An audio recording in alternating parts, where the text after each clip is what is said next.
आप लोगों को पढ़ना है web hosting and publishing concepts. ये लॉन्ग आंसर में भी आ सकता है, शॉर्ट आंसर में भी आ सकता है, तो बहुत डिटेल में हम इसको नहीं पढ़ेंगे, बहुत शॉर्ट में इसको कंप्लीट करेंगे कि इसमें आपको क्या लिखना चाहिए और कैसे लिखना चाहिए। ठीक है, सबसे पहले तो एक परिचय अगर हम दें तो फाइल जिसे हम वेबसाइट कहते हैं उसमें हम क्या करते हैं, डेटा को इकट्ठा करते हैं। ठीक है, डेटा को इकट्ठा करने के बाद क्या करते हैं, डेटा को डिफरेंट तरीके से कोडिंग करते हैं। कोडिंग करने के बाद क्या करते हैं, उसका मेन पेज को डिज़ाइन करते हैं, उसमें लिंक्स करते हैं, उसकी पूरी गुडविल वगैरह सेट करते हैं, उसका डोमेन नेम सिस्टम, ये सारी चीज़ें कैसे अवेलेबल होगा वो सब करते हैं। इस तरह से जो है हम कोई भी एक वेबसाइट को बनाते हैं, है ना। उसके बाद वेबसाइट की आवश्यकता क्यों होती है, एक वेबसाइट के ज़रिए जो है हम अपना, जैसे एक अमेज़न है, फ्लिपकार्ट है, ये सारी वेबसाइट्स हैं, इन सब वेबसाइट्स का क्या काम है, इनकी क्या ज़रूरत है, ये क्या करती हैं, अपने प्रोडक्ट्स को कस्टमर्स तक पहुंचाती हैं, सेल करती हैं। अब कॉलेज की वेबसाइट है तो ये क्या करती है, कॉलेज के डेटा को स्टूडेंट्स तक अवेलेबल कराती है, नोटिस को अवेलेबल कराती है। ये इसीलिए जो है हमें एक वेबसाइट की आवश्यकता होती है कि जो है हम अपने विज्ञापनों को वर्तमान ग्राहकों तक आसानी से पहुंचा सकें, ऑनलाइन व्यवसाय कर सकें, आय व्यय हमारी इसी पर निर्भर करती है ना। तो एक रिसोर्स सेंटर के रूप में हम इसको यूज़ कर सकते हैं और इसके बारे में थोड़ा बहुत आप इसका स्क्रीनशॉट ले सकते हैं। पढ़ेंगे तो बहुत आसान है, बहुत डिफ़िकल्ट नहीं है ये। ठीक है, और वीडियो अच्छा लगे तो प्लीज़ लाइक शेयर सब्सक्राइब करें, और जो भी क्वेरी हो आप कमेंट बॉक्स में पूछ सकते हैं।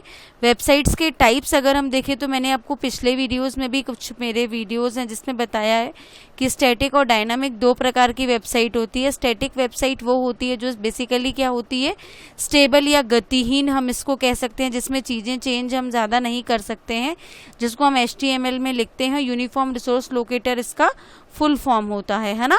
उसके बाद सेकेंड होती है डायनामिक वेबसाइट, जो प्रगतिशील हो सकती है, इसमें गतिक वेबसाइट होती है। HTML का बेसिकली स्टैटिक वेब पेज का इतना ही मतलब है कि स्टैटिक वेबसाइट में अगर आप स्टूडेंट अपना रोल नंबर डाल के एडमिट कार्ड सिर्फ अपने नाम का प्रिंट करना चाहो तो वो पॉसिबल नहीं है। लेकिन डायनामिक वेबसाइट में अगर आप एक ऐसा पेज हो जिस पे आप अपना खुद रोल नंबर डालो और आपको वो वेबसाइट पूरा रिटर्न में आपका एडमिट कार्ड फोटो के साथ जनरेट करवाए, तो इस तरह की जो वेबसाइट होती है वो डायनामिक वेबसाइट होती है। जैसे होटल्स में रूम बुक हो रहे हैं, रिजर्वेशन हो रही है रेलवे में, बैंक में पासबुक्स प्रिंट हो रही हैं, तो हम उसमें अगर कुछ एंट्री करें और बदले में वो वेबसाइट भी हमें से इंटरेक्ट करती रहे, ऐसी वेबसाइट को हम कहते हैं डायनामिक वेबसाइट। तो इसको आप अलग अलग एग्जांपल्स के साथ उसमें लिख सकते हैं। इसको बेसिकली जावास्क्रिप्ट, SQL, फ्लैश और PHP इन सब का यूज़ करते हुए CSS लिखा जाता है ना। तो इसके बारे में आप इस तरह से लिख सकते हैं, और इसके बारे में भी, डायनामिक वेबसाइट के बारे में भी लिख सकते हैं। और इसके टॉप लेवल डोमेन क्या होते हैं, .edu, .com, .organization, .nic, ये सारे जो होते हैं इसके डोमेन नेम होते हैं जिन पे हम इन वेबसाइट्स को पब्लिश कराते हैं। सर्वर पक्ष का डायनामिक सामग्री थोड़ा सा जटिल होता है, HTTP के थ्रू जो है हम इन सब चीज़ों को यूज़ करते हैं आगे बढ़ाने के लिए। ठीक है, उसके बाद नेक्स्ट का अगर हम देखें तो कंपोनेंट्स ऑफ वेब पब्लिशिंग। अब बात आ गई आपकी वेब की कि वेबसाइट क्या होती है, वेबसाइट का क्या है, वेब होस्टिंग क्या होती है। ठीक है, अब उसके कंपोनेंट्स क्या होते हैं पब्लिश कराने के लिए, तो यह एक विस्तृत प्रक्रिया है, मतलब इसको स्टेप्स में किया जाता है, इतना आसान नहीं है ये।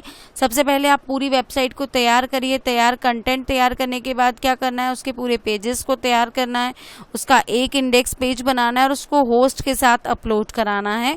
ठीक है, उसकी डिज़ाइनिंग कंप्लीट कराने के बाद तो इसमें कुछ स्टेप्स होते हैं, जैसे कि ये 5 चरणों में पूरी होती है। सबसे पहले प्लानिंग, फिर रजिस्ट्रेशन, फिर वेब होस्टिंग, फिर वेब डिज़ाइनिंग एंड डेवलपमेंट। यहाँ तक तो हमारा काम कंप्लीट हो गया।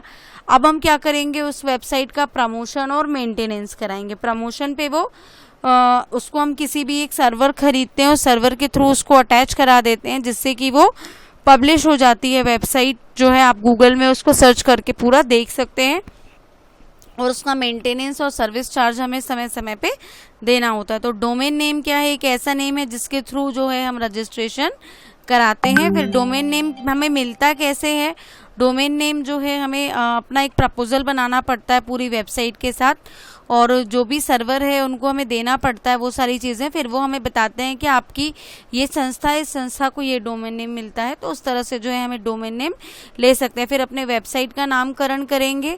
ठीक है। डोमेन नेम में अपने वेबसाइट का नाम हम लिख सकते हैं, ये सारी चीज़ें यहाँ पे दी हुई हैं स्टार्टिंग में, है ना। डोमेन नेम लंबा नहीं होना चाहिए, जैसे hbo.com, gmhcollege.org.in, छोटा छोटा होना चाहिए जैसे अपने कॉलेज का है ना। फिर उसके बाद डोमेन नेम जो है हाइफन फ्री होना चाहिए, मतलब उसमें कहीं भी डैश, डॉट, अंडरस्कोर, कुछ डॉट तो होगा ही वेबसाइट में, लेकिन बीच में आपके नाम के उसमें नहीं होना चाहिए। .org.in वो तो लास्ट का रहेगा, तो उधर तो वो कंपलसरी है, पर बीच में ये सब डैश नहीं होने चाहिए, हाइफन नहीं होने चाहिए। डोमेन नेम में बहुवचन शब्द नहीं होने चाहिए, जैसे वेबसाइट्स नहीं होना चाहिए, कॉलेजेस नहीं होना चाहिए। तो ये भी आपको ये इसके कुछ नियम है जो ध्यान देने चाहिए।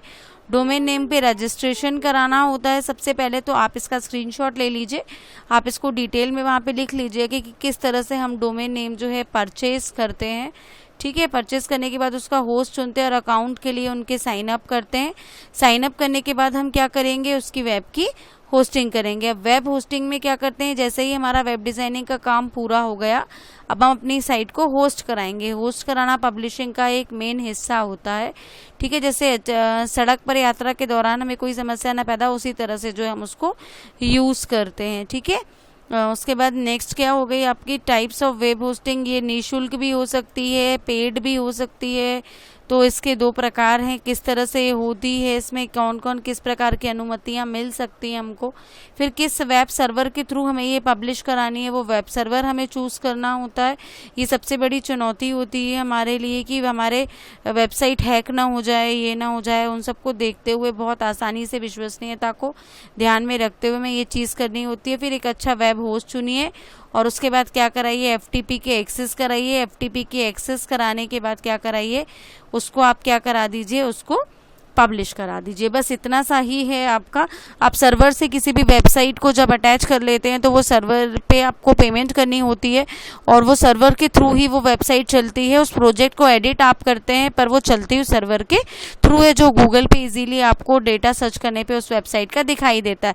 तो कैसा लगा आपको आज का वीडियो ज़रूर बताइएगा। ये क्वेश्चन जो है शॉर्ट या लॉन्ग आंसर में आने की कुछ संभावना हो सकती है, होप कि आ जाए। ठीक है, और उसके बाद ये आपके सॉल्व पेपर का एक क्वेश्चन बचा हुआ था, वो भी है, और एक और क्वेश्चन था उसमें शायद जावा वाला।